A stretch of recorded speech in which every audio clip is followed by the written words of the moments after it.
નમસ્કાર, હું છું પ્રિયા અને તમે જોઈ રહ્યા છો જનતા કી જાણકારી ન્યૂઝ। નજર કરીએ આજના સમાચાર ઉપર। ઉપલેટા દૂધ સહકારી મંડળીની દશાપંથીવાડી ખાતે 22મી વાર્ષિક સાધારણ સભા પ્રમુખ ડાયાભાઈ ગજેરાના અધ્યક્ષસ્થાને યોજાઈ હતી। સભામાં વર્ષ 2025-26નો વાર્ષિક હિસાબ રજૂ કરી મંડળી દ્વારા 68 લાખ રૂપિયાનો ચોખ્ખો નફો જાહેર કરવામાં આવ્યો હતો, જેમાંથી 30.5 લાખ રૂપિયાનું બોનસ પશુપાલકો માટે જાહેર કરાયું હતું।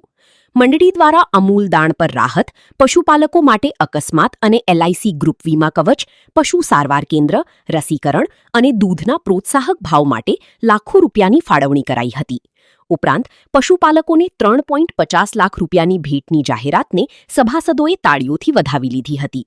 સભામાં RDC બેંક, માર્કેટિંગ યાર્ડ, નગરપાલિકા તથા વિવિધ સંસ્થાના આગેવાનો સાથે મોટી સંખ્યામાં પશુપાલક ભાઈ બહેનો ઉપસ્થિત રહ્યા હતા। કાર્યક્રમનું સંચાલન મંત્રી દિનેશભાઈ કંટારિયાએ કર્યું હતું।